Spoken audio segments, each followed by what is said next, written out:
afternoon. Today is a Thursday. I know what day it is, and you know the other thing, I'm not hungover.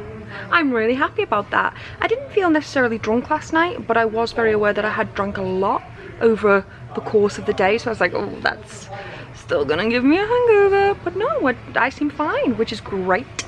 I have done many things already. I've done a massive comic trading, which I'm trying to process through now.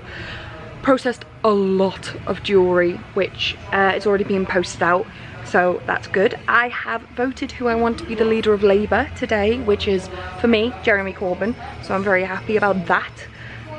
Yeah, just getting stuff done, getting on top of things. It's the 1st of September. My birthday's in September, it's on the 29th, so the countdown for that has started. And it's a new bullet journal tracker thing today as well, which is good.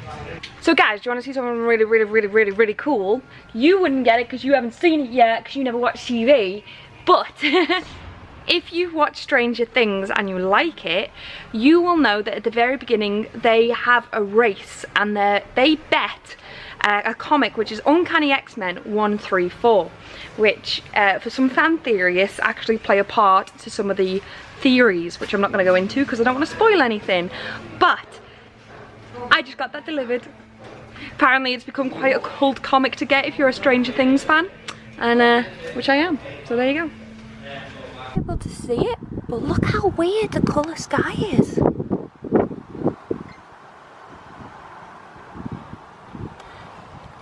I don't think you can see it properly, but it's really surreal. It's like the world, like real life has a filter.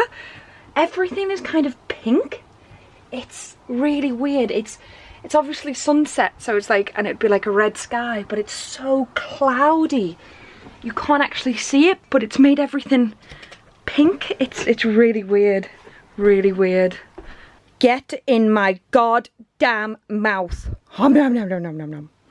Right, this is how much of a perfectionist I am. Basically, I don't use my blog page anymore because I have a website which is TorAthena.com, and it's kind of just like a portfolio for everything I do, although it does have a store on there where you can buy prints and stuff like that. But the one thing I used to really push on there was my blog, and I don't really push it anymore because, oh, I can't show you now, because the website, the blog page that my provider uses is really good in the sense that it has like sidebars, and you can choose what's in the sidebars. It can have like your archives and categories, because you can add tags to it, and you can add stuff to the side. So I had like sponsors on the right. I manually put in like most popular blogs, a bit about me, social media icons, and then obviously I've got all my blogs here. Now the biggest problem with this is, as good as these blogs are, you can only see the full thing, and that's it, and then you have to keep scrolling down. Now, and I wanted it to be a lot more easier than that.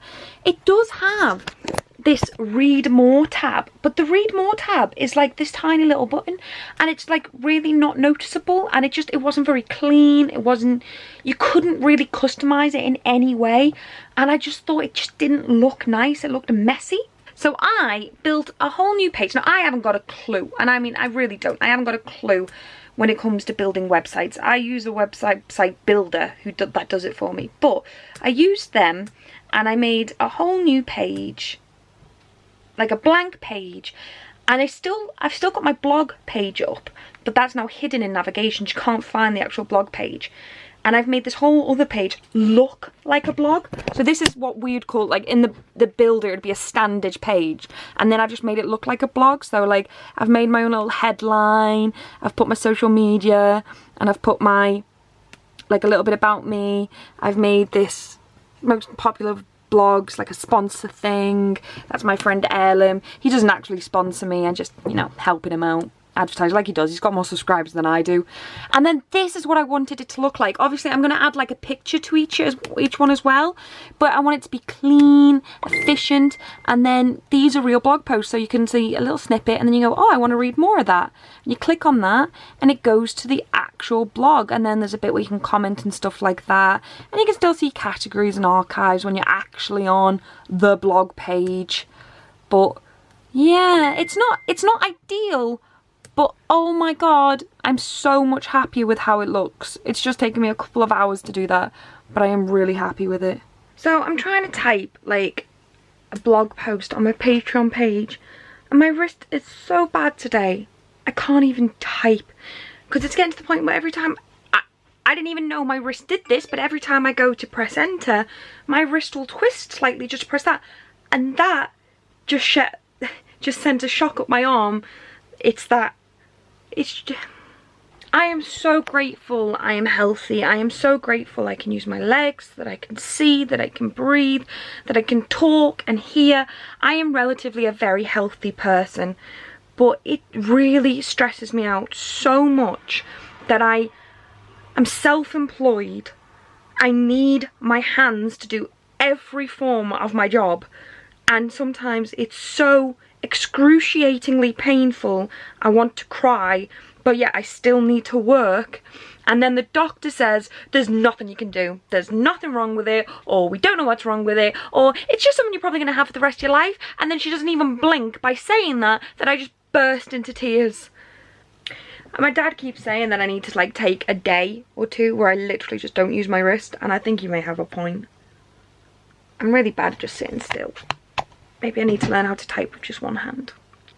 However, I've genuinely just discovered that Mac does enhanced dictation.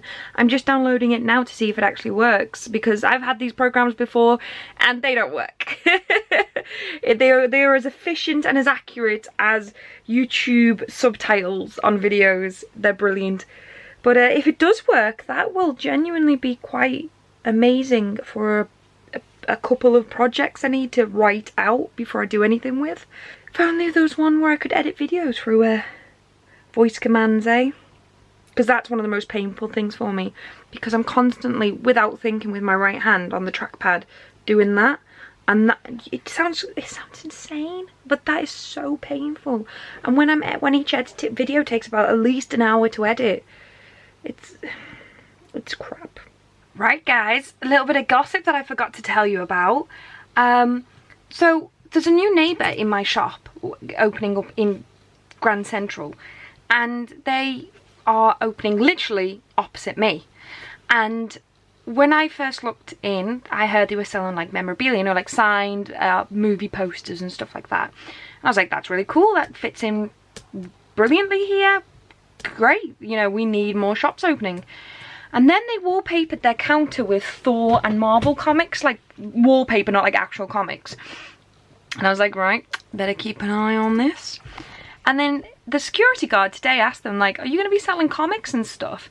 And they went, oh no, we wouldn't do that, no. And then they've obviously left because they're not open yet. And I looked through the window to have a look at what they've done, because it looks great. And they've got like memorabilia all up on the walls, and then they've got geeky t-shirts, and then I saw geeky cups and stuff, and I was like, oh, great. And then on the bottom of the shelf I saw a row of graphic novels. Graphic novels I actually have in the shop, like actual titles that I have in the shop. And I was like, right, okay. And then I saw in their cabinet geeky jewellery, which is about 1/3 of my income, the jewellery. And I actually was doing my financial budget this month, working out how much I need to take before I can even say a penny is mine. And it's increased by a lot, like a lot. And it was quite scary. And then all of a sudden, I just seemed to have competition left, right and centre, but I never thought I'd have it in my Quiggins. And we are protected. Usually they won't let the same business open up. And so I went up to Kev and I said, they're selling graphic novels and geeky jewellery. And he went, okay, I'll have a word with them. And he obviously hasn't been able to have a word with them yet. But he was like, so maybe you could come to some arrangement, maybe make sure you sell them at the same price. And I was like, no, they don't sell it. I was like, I understand that they've got the stock and it might be their, like, the comics might be their personal belongings, and if they want to sell it to get started, I'm fine with that. But they do not reorder jewellery and comics. If they want to open competition, they don't open it up in Grand Central. And do you think I told my dad and he was like, well, it's business. And I was like, no, I know that's business, but business also involves me seeing my bum over that. I'm not going to put up with that. and when they think they can open directly opposite me and try to take a third of my income away, I'm not going to put up with that. My dad was like, yeah, well, how much is it? And I was like, well, it's not a lot, it's a little bit. But that's exactly how I started. I sold 3 different types of necklaces. They sold really well, so I sold more. I got hold of more, and it's slowly expanded and grown.